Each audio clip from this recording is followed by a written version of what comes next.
Good afternoon, everyone. It's my great pleasure to invite Ahmed El Banna to our lecture series, which is aimed to educate our learners and practitioners in SSMC about things which are happening outside the hospital system. Ahmed is a healthcare management consultant with substantive experience in driving positive change in Middle East and healthcare sector. He specializes in health system strategy, transformation, and sustainability, and possesses a comprehensive understanding of ecosystem in our region. I look forward hearing him about how he feels that the healthcare sector is going to be moving from digital to smart. And thank you, Ahmed, for your time again today. Thanks a lot, Dr. Sadiq, and thanks for inviting me to this platform. I would like to welcome everyone and first start by thanking everyone for making the time to come and listen to me talk. I hope it becomes useful for everyone. And it's actually, I'm looking at the attendees, and it's great also to see some common names. It's so hi for everyone I know, and for everyone I don't know, it's a pleasure to meet you. All right, should we start, Dr. Sadiq? Perfect. I can lip read, so I read your lips saying perfect. That's just like AI. All right, so here we go. Well, today this is a series of different lectures or different talks around the concept of healthcare innovation. And today's topic is going to be around moving from digital to smart. I would like to start with a very quick note to everybody on the call. We have usually in these calls and these meetings, we have an array of people from different expertise and different backgrounds. What brings us all here and what's common between all of us is our passion for healthcare and what we like to achieve working in the healthcare sector. So I'd like each one of you to take a piece of paper or a notepad in front of you and do two things. The first one is try to think of one thing that you would like to take out of this meeting, out of this lecture. The second thing is take a note of every question that pops to your mind as we proceed. And if there is a chance or a platform for questions and answers, Dr. Sadiq, at the end, I'd be very happy to address those. And inshallah, we'll make some time for it. So let's start with a quick note and let's think. I want you to imagine, let's use a bit of imagination. I'd like you to imagine the picture we all have in our minds for California. If you've been there or if you haven't been there, we've seen it in movies. So just picture it. Nice scattered houses that look alike with lots of mortals sitting there, eating pizza, watching TV, enjoying life. But just down the street, across blocks, a few blocks across that scene, there sits an innovation lab, a black box, a place where the founder of that place likes to say that I'm working on the most significant revolution in the history of Homo sapiens. This guy's called Brian Johnson. And if you're following the media, you may have seen this article in last September, around this very guy called Brian Johnson. So Brian Johnson is a technology guru. He's a multimillionaire and thinks that he can become immortal. He does actually think that. The interesting part is he's working on a program to achieve that. He's working on a program that he calls Blueprint. Until today, he spent more than $4 million in that. This program is data-driven. So it's a continuous loop of data collection, data processing, and pivoting. And the purpose is to reduce his biological age. He gulps 111 pills every day. He goes to sleep in cryotherapy chambers, and he goes through hyperbaric therapy every day. And he exposes his scalp and his body to red light to help the scalp health and to help his skin. And again, continuous testing and analysis of all the previous results and how his body is responding to them to pivot and fix the blueprint. As of today, Brian is 46 years old, his bones age is 30, and his heart age is 37. And he's working on commercializing that. Pretty impressive, isn't it? I keep thinking that this is impressive, but at the same time, I ask myself, is this what healthcare is really about? Are we all in healthcare so that we can become immortal? are we in healthcare so that we can utilize science and advancements and all the updates that we're learning and all the knowledge that we have to actually change and become immortal? And that made me do a very quick search to try to understand what healthcare is all about. So according to the WHO, the overall healthcare system outcomes goals is to improve health and provide health equity in ways that are responsive, financially fair, and make the best or the most efficient use of the available resources. We can argue around that. We can argue that when you say available resources, Brian is using available resources. For him, it's financially fair. He has the means to do it. And he's preparing something that hasn't been done before. So I would like to open a controversy here, like a controversial discussion. What does healthcare advancement mean to each one of us? If you're a pharmacist or a physician or consultant or a digital health expert, what does it mean for you? What we can all agree on, that healthcare is around improving outcomes. So anything we spend and anything we develop, every patient we meet, every system we fix, every digital health tool we introduce or replace, every machine we buy, should at the end of the day impact healthcare positively. So I took a step back and I started looking at healthcare systems. And I realized that our current healthcare models are not sustainable to deal with the continuous increasing demand for care. Let's look at 4 aspects. Let's look at the aging population. Today in the world, by the year 2050, the number of people aging will triple. So people who are aged 80 years and above globally will move from 143 million to 426 million between 2019 and 2050. In the UAE and in the GCC, this number will increase by 16% and 25% respectively. And people above 60 years old will become almost 16% of the population by 2050. So this problem is affecting everyone. The other thing is the chronic disease burden and the increase of chronic diseases. In the UAE, 2.2 million will be diabetic by 2040. That's 1 in every 5 people. And 68% will be overweight and 28% will be obese. And these are scary numbers. And keep in mind that these are the results that we're expecting based on the healthcare expenditure that we have today. $96.7 billion is the indirect and direct spending attributes to chronic diseases in 2019 in the GCC alone. That's the second aspect. The third aspect, let's look at the clinical workforce, clinician workforce, new physicians, nurses, paramedics, everybody who works in healthcare. There is an $18 million estimate globally that healthcare labor will create in terms of shortage by 2030. That's in a few years. And more than 40% of active physicians will be 65 years or above in the next decade. So we have 2 things happening here. We have a shortage in healthcare or clinician workforce, and we have an increase in the age bracket of existing practitioners to above 65 years.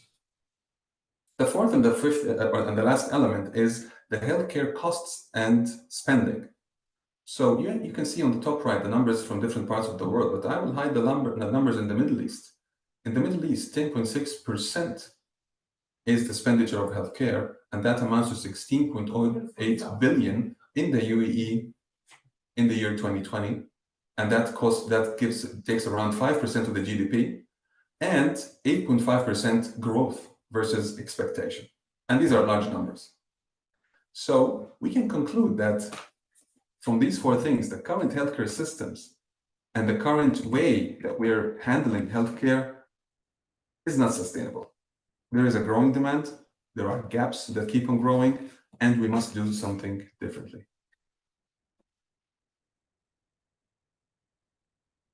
In this presentation, we will tackle different aspects around that under the umbrella of digital to smart healthcare. So if you think that I will answer these questions in this presentation, that's not correct. We're just going to look at one aspect that may be helpful in trying to shrink and close this gap. So let's think together. What are the triggers for healthcare model shifting? Why would we look at healthcare model shifting, and what is triggering that? There are four key triggers that are causing this shift in the traditional healthcare sector. Traditional healthcare means that the brick and mortar way of providing healthcare. The first one is technology forces. There will be 41 billion Internet of Things, IoT devices by the year 2027.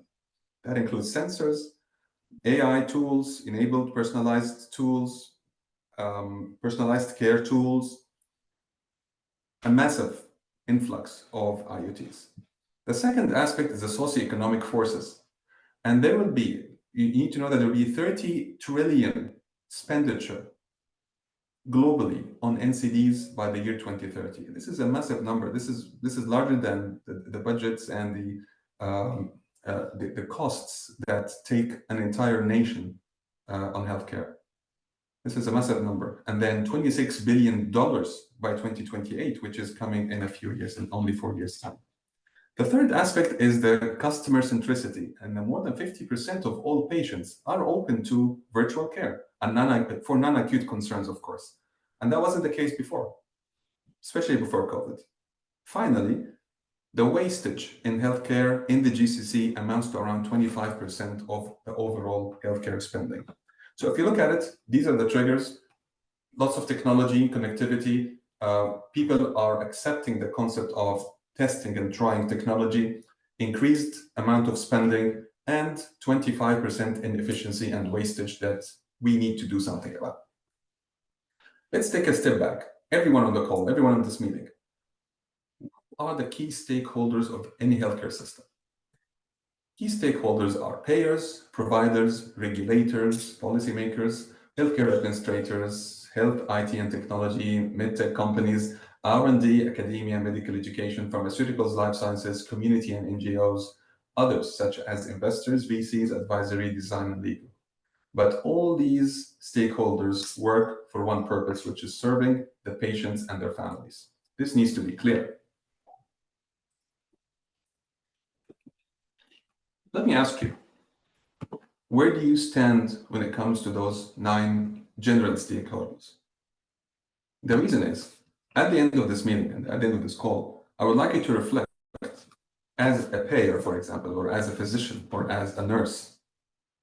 What would I do differently based on the shift that is going on between digital and smart, and how I can become an effective member of the society and the community where I work and operate? Value in healthcare in general is driven by understanding the current shortcomings of digitization. So we're all seeing digitization happening around us. We see electronic medical records, we see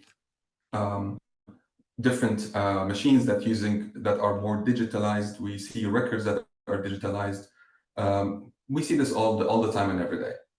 So the first thing we need to know, the first shortcoming of that is that data is too old. By the time data is captured, processed, made available for physicians to make a decision based on, this data may become redundant. That's the major first thing to keep in mind. The second thing is, data provides information and not insights. So when you digitize things, you move things from manual to digital. That doesn't mean you have the power of the digital change. It doesn't mean that you can make decisions. Data is literally data points. So it takes considerable skill to look at this data and turn this raw data from different sources into a usable insight that drive real-world decisions based on evidence. Takes us back to the first point, that by the time this happens, goes to the physician, it's already too late. The third is that data is too narrow. Data is like an image, picture. It shows you an instant capture of how things look at the moment. But to create a full picture, you need continuous inflow of data, and you need comprehensive inputs from different aspects. In today's world, around 80% of data around patients sit outside of the medical record. In other words, when you see the patient in the hospital, everything you collect around the patient will form around 20% of the data you need to make a comprehensive decision regarding that patient. Who realized that? Big tech companies. So the largest players today in the world of healthcare are not really pharmaceuticals, are not really medtech companies. I would argue that they are big tech. If you look at Alphabet, for example, and that's a Google cloud, Alphabet is investing heavily in life sciences. They are investing heavily in remote patient monitoring in the near future and to become a disruptor for electronic health records. They are using their data to inform precision medicine. Apple, with all the information and data that you have, everybody who's wearing an Apple Watch or using an Apple phone, data is being collected for research and very soon forming the base of a personal health record that you own. And this will disrupt health insurance. It will disrupt telemedicine and the medical supply chains as well. Microsoft Azure and everybody who's using Microsoft, you are informing them. You're informing them with the data that you have. Data is processing there, being processed there. It's going to be used for patient monitoring, remote patient monitoring, health systems partnerships between different systems, and payments processing. And finally, Amazon. When you look at what Amazon does, they're doing a great job when it comes to AWS, and their data is being used for precision medicine, population health, and clinical decision support.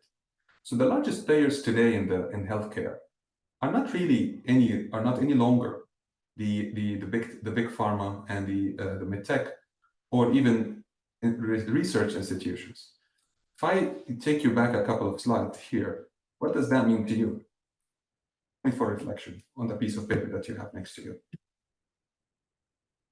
So moving from digital to smart, now we've visualized the healthcare system. Moving from digital to smart, what does that mean? We're going to discuss 3 essential shifts to build and elevate smarter health. The efforts today to digitize healthcare and digitalize healthcare systems, there's a difference between digitizing and digitalizing. Digitizing is pretty much moving things from paper-based to become digital. Digitalizing is deciphering this data to become something useful. So the potential for smart transformation increases with digitalization of healthcare systems. So the data from digitized healthcare systems go into a loop of steps. The first step or the first piece is a future-ready health system. If you are capturing the data and your infrastructure and the healthcare system that you have is not future ready, it's very much useless. So we need to see technologically advanced healthcare systems. We need to see them connected at high speeds. We need to see interconnectedness between people, environment, and infrastructure, and unified, intelligent, data optimized systems. These are jargon. I know that many of these words may not mean a lot to many people on the call if you haven't been exposed to them before. But think about it in that way. If you're trying to create a meal without having the tools, it's exactly the same. If you have the data, if you have the inputs, and you don't have the tools to utilize these inputs in the right way they were designed to be utilized, you're not there yet. The second thing is a smart ecosystem. You need interdependent enterprises that speak to each other.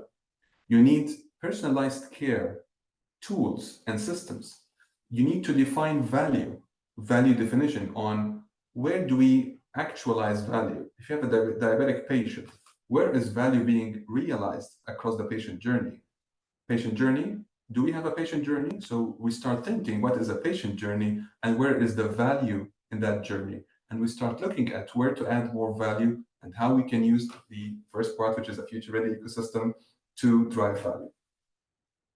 Regulations to enable seamless integration and data flow. Think about different entities, think about different EMRs, think about different tools that you're using, different devices, different insurance systems. We need to have regulations from the regulator that enable this seamless move of data in a safe manner. The third is the emerging technologies. You hear a lot of jargon, especially today around Gen AI or generative AI, about LLM, the large language models, the synthetic data that's being designed to enable research and enable testing without the restrictions of real data. And then you hear emerging concepts like the metaverse that we used to hear a lot last year and the year before, but not anymore this year when Gen AI take over, but it's still there. How can we use metaverse to provide more services and to integrate lots of these data and maybe visualize it in a way that helps physicians make better decisions? And then comes the N of 1, personalized clinical trials for individuals, not for patient groups or large number of people. So these three efforts would help healthcare systems to move more towards a smarter healthcare system, keeping in mind that they won't work without continuous testing and continuous data flow. Continuous. That's why it's circular. It doesn't stop. Now let's look at the first shift. The first shift is around the care models and how they're shifting from focus on the patient and the emphasis on the well-being in the smart system. So previously and historically, traditional models of care used to be focused around the doctor in the hospital. Surgery, go to hospital, pharmacy, dispensing from the hospital, emergency, any emergency takes the patient to the hospital, doctors on call, consultants on call, we have clinics to see patients, insurance needs to be available, everything is designed around the hospital and the doctor. But hold on, that's the traditional healthcare model. Does this look different from what we have today? I would argue that no. So we're pretty much still operating to a large extent in the traditional model of health. But how does a future model of wellness that is based on demand look like? When we say demand side driven, I will show you a completely different picture before I discuss this second part of the slide. We all use Talabat Mart and Talabat for ordering. And then recently we've seen that Talabat app has a Talabat Mart, right? That delivers in like 20 minutes or 15 minutes. What they did, what Talabat did, is basically collecting data on the most frequent items that are being ordered by you and me, making them available at community levels in very small warehouses. So by the time you order, you can get it in 20 or 15 minutes. So it's not any different. Demand side driven means that I'm redesigning the healthcare system and services and availability based on the patient's needs. Demand here means patient needs. So when we think about it, it's like an always on model, a model that responds to the current needs of patients based on the data that I'm continuously, back to the previous slide, continuously collecting, analyzing, and making available for healthcare systems and healthcare professionals and practitioners. So if you think about it, we have 24/7 access from any device. So if you have a virtual triage, this virtual triage can be activated immediately as the ambulance arrives to an emergency site, correct? We have wearables and sensors. So if we know that patients are at high risk, why wait until an incident happens? Why don't we preempt the signs that would lead to an incident and intervene early on? Diagnosis through a supervised AI. So we all see examples today on how AI can predict things based on many signs. Why wait for things to happen? Let's use supervised AI to predict, and so on. So the ecosystem, the whole ecosystem is based on the patient, the users, the medical staff that are available, and utilizing this digital infrastructure to create smart use cases out of it. So this is pretty much the first shift that we're observing in different parts of the world and in different healthcare systems, the move from doctor and hospital focus to patient focus. The second shift is optimizing patient and workflow experience as a key differentiator for long-term value. So we don't look, healthcare system usually is called the sick care, right? You look at patients when they enter the healthcare ecosystem being sick patients or patients who require support. But what if we take a step back and look at the entire journey of the population from birth until death and have two sides of the story? We have a side of the patient or individuals, in that case, the population, and the side of clinicians and the intersection point between physicians and of the care ecosystem and the population. So, for example, if you look at the population, you need to know that the care system brings a thoughtful human touch and is designed to make it easy to interact with and based on the interests of the population. When it comes to clinicians, the clinician's experience need to be seamless, needs to be positive. Helps the patient, helps the physicians have a good quality of life so that they can provide good care in a modernized way, utilizing all this technological revolution, and help everybody in the healthcare ecosystem have a deep sense of purpose. So, for example, if you look at the patients and people, you will have a human-centered design. That means that it's designed around the patient's needs at the different parts of life. If you look at the reliability of the system, if you look at responsiveness of the system, these are all touch points that needs to be collected, analyzed, and reported upon. When it comes to the physician, you need to be able to have ownership of your cases. You need to be able to navigate the system and utilize different tools at different stages and tap into data and actually find them. And then when it comes to personalized care, you need to be proactive and you need to engage with the healthcare ecosystem and the population proactively based on your predictive care. That I know that this patient group by that age may develop these sicknesses. Or, for example, I know that this couple, once they have a baby, they are most probably going to have complications. So the OR will be equipped differently and not differently for everyone, so that it becomes efficient and our healthcare system becomes smarter. The third shift, the smart, intelligent, highly connected health built upon digital assets and analytics. As we collect all this data and we digitalize our healthcare systems and we start analyzing information and improving, we see a shift in healthcare from one point to the next. So from bottom up, we have the traditional hospital where paper is still being used, and you've seen that, I've seen that, we all see that still until today. Or you see some standalone IT devices and infrastructure, one laptop here and there, and some digital devices that are being used. Maybe one clever physician will be using it in a different way than the other.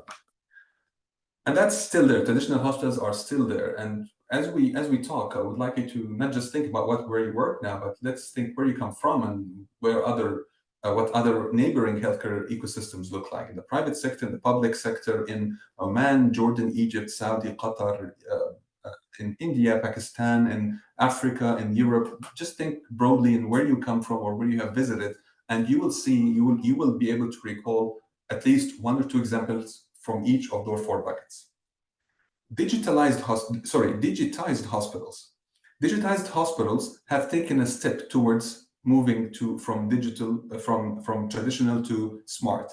The first step is moving some technology to be some devices and systems to be technology enabled, and these enabled technologies are not integrated, which means you don't have a centralized platform within a hospital where all devices speak to each other and speak to the physician and speak to the patient, where you can actually analyze data and come up with different outputs.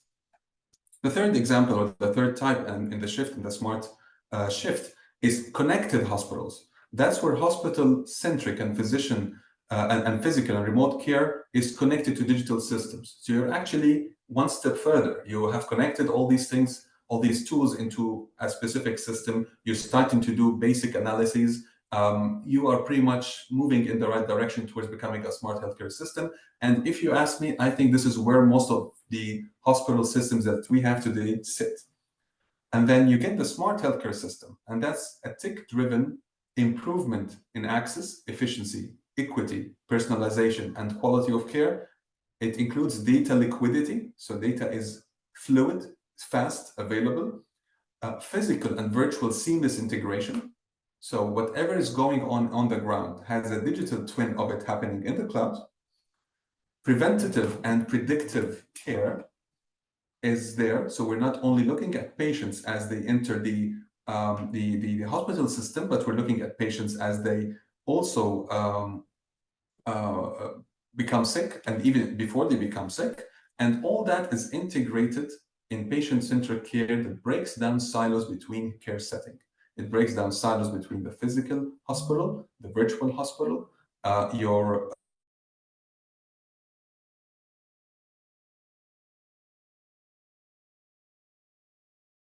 here or abroad. That's the objective of the ultimate objective of having a smart healthcare system. Let's look, this brings us to an end of this chapter on this shift, but let's look at the UAE and the perspective of the UAE when it comes to all the previous. I really prefer in-person meetings so that you can have interactive discussion and get questions along the way and answer them back. I'm sure you have many, so please write them down and we'll try to get to that. In the UAE, the UAE 2031, the vision and the strategy of UAE when it comes to healthcare, we're looking at having an advanced, integrated, and accessible healthcare system that focuses on enhancing the quality of life of individuals, supports healthy lifestyles, and enjoys the highest levels of future readiness and quality in specialized care. You can clearly see how this is aligned with moving to a smart healthcare ecosystem. UAE, when it comes to the Future Readiness Index, has scored 27 out of 124. Very, very impressive to be honest. And if you look at the physical capital of UAE, it ranked 7 out of 124. Human capital, 59. Technology, 33. Competitiveness, 34. And the top scorers were digital usage, transport network, and digital infrastructure. Reflecting on what we had just discussed, this makes the UAE a very ripe market for smart healthcare. These are examples on smart healthcare initiatives in the UAE. You may have heard of some of them and worked with some of them. There is Ra'ayati, the National Unified Medical Record. There is Hayat Organ Donation Program. There is Tatmeem Platform, which is a national pharmaceutical track and trace. Track and trace means that you can track and trace drugs and medicine from the raw material manufacturer all the way to the patient. So if I'm using now Panadol, I can track the active ingredient in this specific box from manufacturing all the way to my bag. And that's quite advanced. 3D digital metaverse assessment services, that's actually there in Abu Dhabi. And then the life sciences system for healthcare in the metaverse also in Abu Dhabi. Let's take a deeper dive. Now, so we now have analyzed and looked at smart healthcare. We've looked at the major shifts. We've looked at 3 key components into that shift. We've looked at the healthcare ecosystem and where we stand. By now, we should have clarity on where is the gap and what is our role within that ecosystem. Now, let's take a deeper dive on what we have just discussed. Let's look at generative AI. It's a topic that has been exhausted recently in discussions, and there is a lot of different arguments and different points of view around it. But in general, generative AI is very potential in healthcare, and you can see amazing examples and amazing advancements utilizing Gen AI in healthcare. So the potential applications include integrating medical devices, medical information, drug design, and creating synthetic data and completing paperwork. So today, to complete paperwork for patients, you don't have to wait for a while. Actually, as you have the consultation going on, Gen AI can help you create a medical report, of course, supervised by humans at the beginning. But it's really important as well in drug design, analyzing massive numbers, massive amounts of data, and shortening the lifespan of drug design. And one of the most impressive use cases would be synthetic data generation. Synthetic data, if you haven't been exposed to that term before, it means that we're conducting analysis on non-real data that represents the logic of how real data would look. So let's say you're running a research on a breast cancer patients. You don't actually need to run it on breast cancer patients at the beginning. You can use data from historic data on breast cancer, and then generate synthetic set of data that my tools can start using, and my drug research and drug design can start using. And then once we have something potential, we can start actually testing it on the ground. So in general, government's attention is focused on Gen AI and for many reasons. One, it's very potential. The second is very risky, and it needs regulation. It's happening, but we need governance and we need regulation for that. So if you look at it from the perspective of the ethical use of AI in healthcare, that's an area that is currently being tested heavily, and there are lots of regulations and guidelines that are being published in the UAE as well regarding the use of Gen AI in healthcare. There are concerns. There were concerns expressed regarding the quality of source information, the high potential of inherent bias, and the liability and the legal consequences. What happens if you make a decision, a medical decision based on false prediction from an artificial intelligence engine? What's the legal consequence? So these things are areas for discussion and areas for also us practitioners and healthcare people to think twice before using it, and using it in the right way, in the right manner that is regulated and organized. I'll give you some examples on GenAI. So there is a company called Atropos Health for a demand clinical consultation. So it's a GenAI engine that uses GenAI. There's Syntegra, a company that generates synthetic data. There is Intos, advancing drug discovery using AI. And these are examples that you can search and look, if you're interested in the topic, you can read more about it. Let's go to the concept of digital twins. It's a core component of smart cities. If you think about it when you talk about digital twins, if you have all this information on myself, for example, why can I not create a replica of Ahmed online? A replica of everything: my metabolism, my height, my lifestyle, my eating habits, the history of the medications I use, the family history. So there becomes a digital copy of Ahmed. So we can run analysis on that digital copy, and while I sit here and talk to you. In general, smart cities are looking to integrate healthcare into that smartness, and the application of that is endless. That includes digital assets, it includes people, it includes hospitals, it includes diagnostics, yada, yada, yada. For example, the entire nation of Singapore, it has a digital twin replica. Digital mapping and geospatial analytical tools are used to create that high-quality 3D model. In other words, you can actually walk in the streets of Singapore using AI, using a digital twin generated by AI. You can interact with it, you can test, you can build something, you can demolish something, you can create a festival, you can see it all, and you can actually do the entire planning on the digital twin. In healthcare, it's currently being used to optimize health systems. Future uses include trauma management and personalized medicine, on how you respond to medicine virtually. There is a hospital called Mater Private Hospital in Dublin, in Ireland, and they have built a complete 3D a 3D digital twin of that hospital. And that digital twin is being used to optimize care, the flow of patients, reorganize where services and how services are being provided. And it's a very interesting case study to dig deeper and read more about.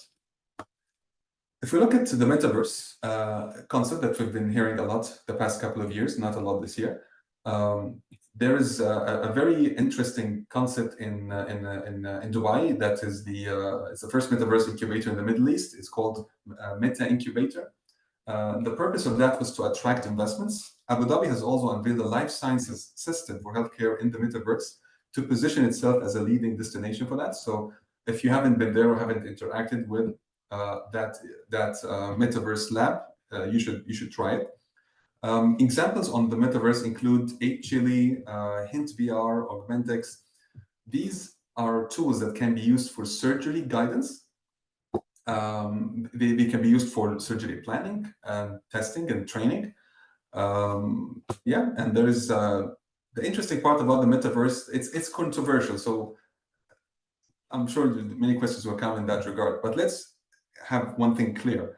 The global market size of the metaverse in 2022 in healthcare was around $6.5 billion, and it's projected to reach around $72 billion by 2030. So if it's controversial, at least there is a very strong drive behind what can be achieved through the metaverse. Let's have two looks of two interesting concepts using what we just discussed. Digital humans is what I just described, creating a model that is identical to you. It can have everything around the person. This person can actually be within a digital healthcare setup. You can access and interact and work with all stakeholders in a healthcare ecosystem using that digital human of you. This would help you understand and predict how people behave and how people interact with an ecosystem or with a tool or with a solution before actually including it and implementing it in reality. It helps you to understand the complexity of an organization, the complexity of a treatment, the complexity of a medical solution. The current use cases for that is around optimization and predicting how systems would react to specific disruptors to that system. The other thing is immersive reality. And it's very useful when it comes to virtual care. Lots of investment is happening around immersive reality. Immersive reality means, I'll give you a very simple example. We're using 5G with what we're seeing now, doing remote surgeries, and one of them was done recently in this region. You can see, you can predict and see how outcomes would look better if we use different things that I am using with my own hands. It's not a concept, I'm actually working on that. Immersive reality means that you are embedded in a digital reality, but you're actually there. So there are sensors on your body, there is high connectivity, and there is responses that you can actually feel and be a part of. And that's another use case of smart healthcare. As a conclusion, or at the end of all this deep dive into the move from digital to smart, the Professor Rachel Dunscombe from the UK Government AI Council and visiting professor at the Imperial College says that we're still waiting to see how humans will consume the metaverse and to understand the areas where it will work. So if anybody claims today that they know it all, or they know clearly what things would look a few months or even a year or so down the line, that's not the case. We know what's there, we know the inputs, we know the data points, but we don't have clarity on how this would look down the line. I'll take you back to Brian Johnson. And would we blame Brian for spending millions on the blueprint? I'll leave this question to you because I'm sure different people will have different answers. But in general, as a result of this advancement, I find that it's interesting to see how people would react to it and how people would use this smart healthcare tools for different use cases. What would be your use case? If you work in this ecosystem, spend some time to think what would be your use case? Where do you stand when it comes to this shift? Are you with or against the shift? Are you equipped for it? How would you interact with it? When it comes your way, would you be an adopter or a rejecter? It's really important to have these questions answered along the way. At the end of the day, we work in the UAE, and we need to think, how can an intelligent smart health ecosystem make UAE a global healthcare destination where everybody wants to come to be treated, everybody wants to live for a healthier life, and where all players and stakeholders want to work and operate so that they can have a better life. This brings me to an end. Thank you so much. Most of the information on this presentation is driven from a white paper that was developed for the Dubai Science Park, so credits go to them.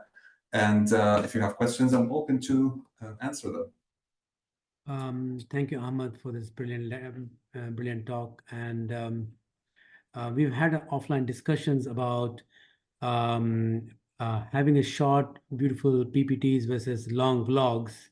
And when you're persuading new people, you need to have short, smart not PPTs, but when you're speaking to domain experts, you need a much more detailed summary. This is what I learned from Jeff Bezos' videos, actually.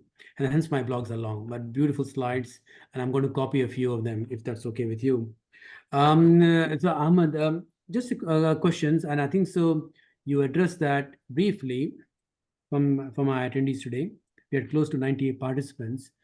What do you foresee are the major challenges on ground for adoption of smart healthcare solutions? Thank you, Doctor. Thanks for the comment and for inviting me here. In general, the major challenge that we face on the ground when it comes to that is the adoption. Let's say that the use case was made and the technology is made available. The adoption of this technology on the ground is a major barrier from both patients and healthcare professionals. The reason is, as we present, for example, this presentation we just had, I'm sure many people were thinking that this is hypothetical. There's no way that this would happen. reality is it is happening, whether we like it or not. So that's the first major problem. It's the adoption from both patients and physicians and healthcare professionals in general. The second challenge is the speed of change. Things change at the blink of an eye. You would see a solution, and then a couple of weeks down the line, you will see an update, and then you will see a completely different solution. I said a couple of times during the talk that metaverse, we've been hearing it a lot last year. If you attend medical conferences and digital health conferences, probably from the second half of 23 and from the time ChatGPT was launched until now, we almost haven't been hearing anything about the metaverse and immersive reality and virtual reality, which was taking up the scene, and especially at the times of COVID, right? The thing is, it's a new trend that came out to the market, and things are being developed around that trend. So that's the second challenge. The speed of change is high, and we don't stay long enough to see the result of an existing technology so that we can define and decide what's good for us as a healthcare system. The third challenge, I would say, is the procurement systems. So if you look in general, I really like this quote when you look at Taj Mahal and you look at the pyramids, and they will tell you if the pharaohs have selected the cheapest or the least expensive bidder, we wouldn't have had pyramids or Taj Mahal till today. So what ends up happening, especially with digital health, that you get a big array of solutions. If the procurer doesn't understand what they're buying, and the physician doesn't understand what they're using, you may end up with something that is called the same thing. This is a smart healthcare system, but in reality, it's 4 or 5 generations old.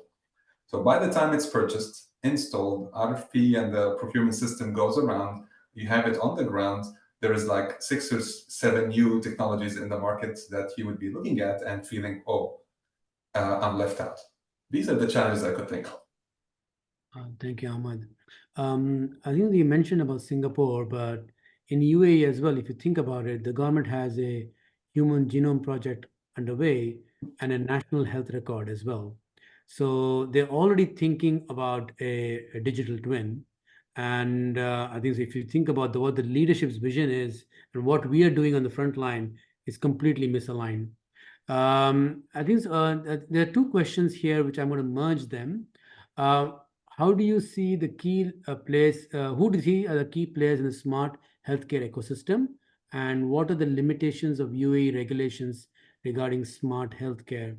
I think so. Maybe there are no limitations because the government's vision is too big and broad.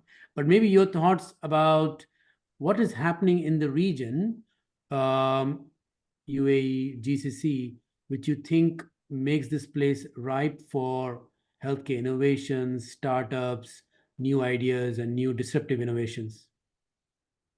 Thank you. That's a great question. And if you work in the GCC and UAE in particular, I would say that just the fact that you're in the GCC exposes you to so many digital advancements that, believe it or not, I would argue that 80% of the world doesn't have or still even exploring. Again, it depends where you are in the ecosystem. But if we go just a few years ago, all of us in UAE used to go see a physician and then get a paper prescription. And today you don't do that. Today everything is interconnected. And think about it. For you to walk into the hospital, see a physician and leave, and then go to the pharmacy, get your medicine without paper involved in the middle, I want you to imagine the amount of integration that's going on in the background and the speed of how data is moving between all these stakeholders for this to happen. This is just one example. The second that Dr. you just mentioned is the genome program and the digital twin. Again, this is very important for research and development, and in general, having more data, understanding more about your population, is a tool. It would help you understand, maybe not on the short term, but on the longer term, understand what you need, where you should invest, what technologies to procure, what investments to make in terms of infrastructure, how would you change your care models, where would you create value? I will give also some other examples that the number of IoTs that we all use regardless of how resistant you are to technology, you use a phone, and just by using a phone, you're capturing your steps, you're capturing how often you're moving, you're capturing how often you raise the phone and you put it down. All this information adds to your profile.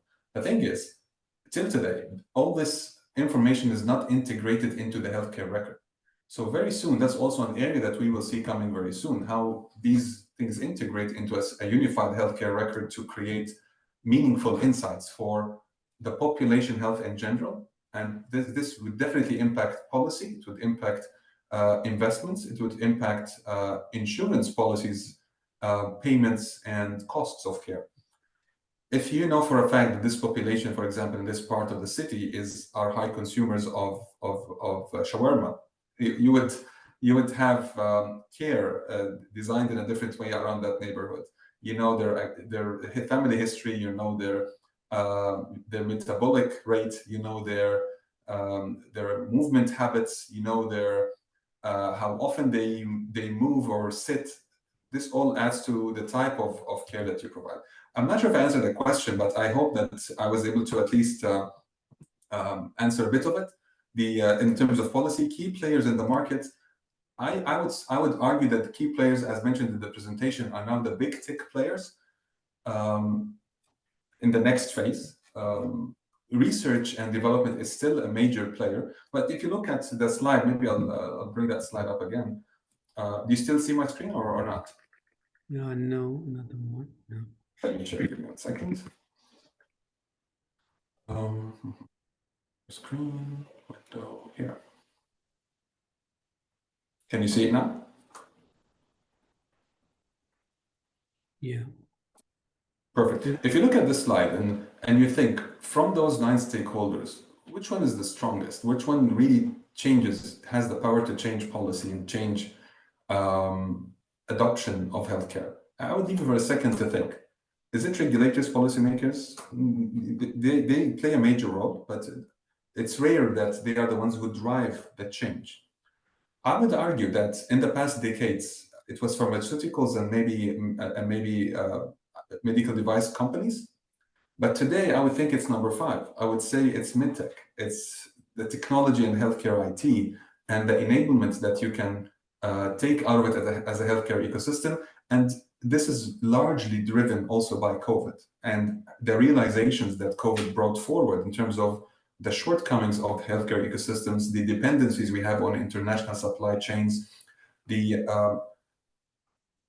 fact that we didn't even have one platform that can capture the infection statistics and data in the 21st century. So all these realizations put governments under a lot of pressure to accelerate the move from digital to smart.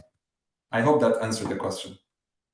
Thank you. I think there are 2 questions, which I think probably allude to the same, is equity and technology over-promising and under-delivering. So, I think both the folks who asked this question is asking of the same thing, is how do we address equity? Because some countries like UAE can afford, there's some countries who can't afford in our own region. And of course, technology sometimes over-promises and under-delivers. Any thoughts on those? Let's take the last one first about over-promising and under-delivering. If you've worked long enough I'll give you an example on medicine, right? If you have lower L4, L5 disc slip, is there a magical wand that you can wave and this pain goes away on the spot unless you use narcotics? No. So you can't say here that medicine is over-promising and under-delivering, that I will fix your problem. Medicine helps. It's an enabler. You diagnose the problem. You understand the lifestyle of the person. You try to create a winning formula, a combination between medicine, pain suppression, regainment of the motor skills, and then strengthening the muscles to give more support. It's 4 or 5 things that you have to do, and it takes time. So digital health in general is no different. When we say it over-promises, when you're driving a car, your car promises you 320 miles per hour. Have you ever hit that number? The answer is no.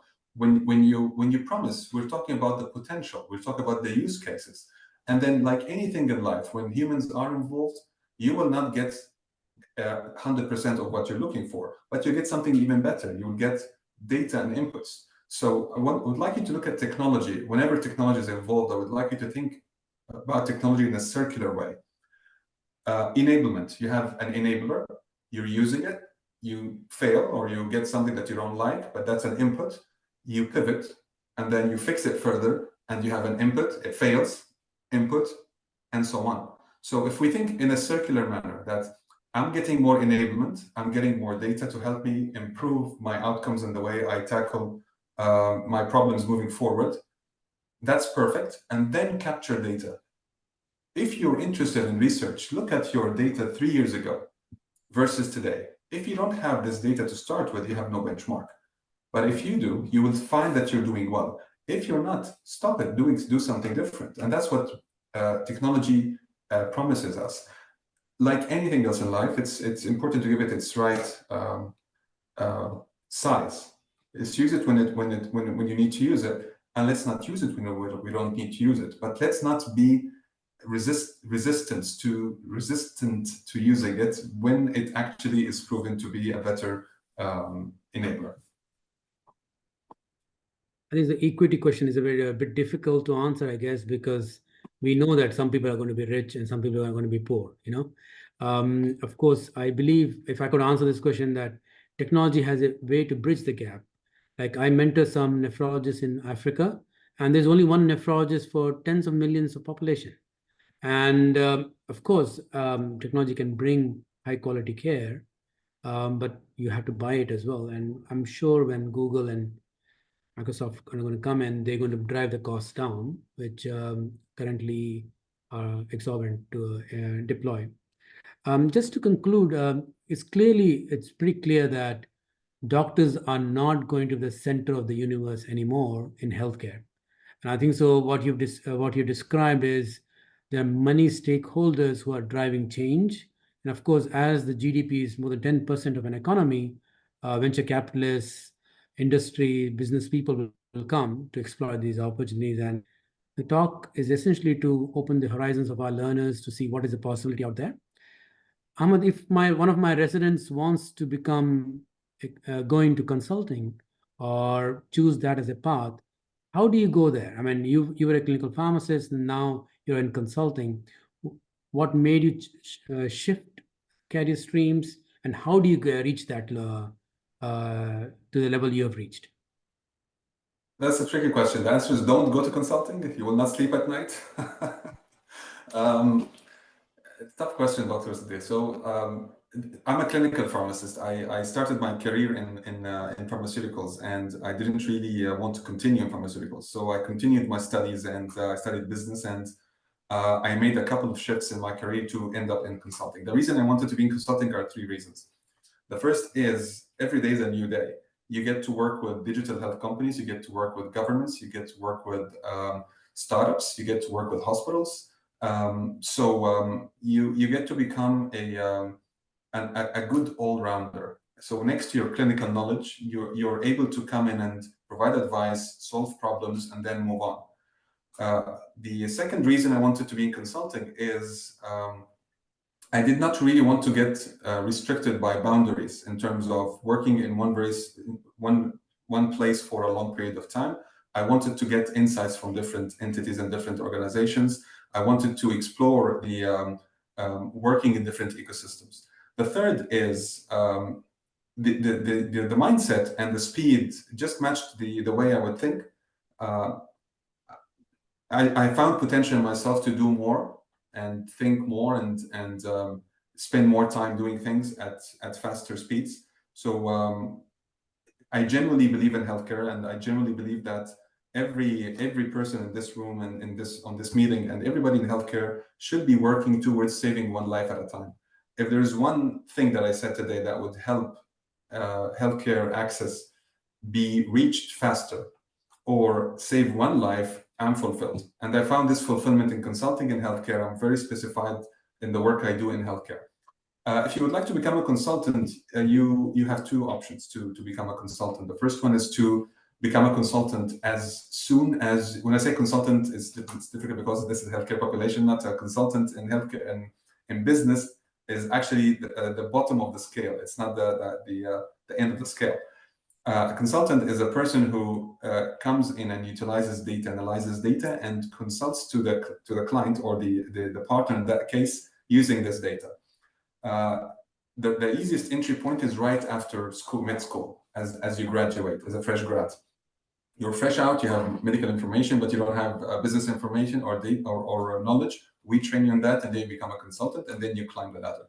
The second entry point, which like in my case, you enter as a subject matter expert at the very end of the scale. You come in after having been exposed to different parts of the ecosystem, and you understand business, you understand numbers, you understand strategy, you understand operations. And then you come in to do two things: to bring this knowledge into a process that works, and you come in to lead a group of consultants to solve problems on the ground. Thank you, Ahmed, for your time today, and I love the talk. And usually I invite many interesting people who I meet, so my learners can learn from what I am learning when I meet folks like this. In the hospital, we meet similar people, and they have the same learnings I have. So when I meet people like you who meet other people, we kind of grow and develop. And that was the main reason for these lectures. And I loved it. And I look forward being in touch soon. And thank you again for your time. And I hope the audience also enjoyed the talk the way I did. Thank you very much. Thank you very much. I appreciate it. And for the unanswered questions, you can always reach out to me on LinkedIn. I'd be very happy to discuss any point further with you. And Doctor, thanks for inviting me to this platform. Thank you. Bye-bye.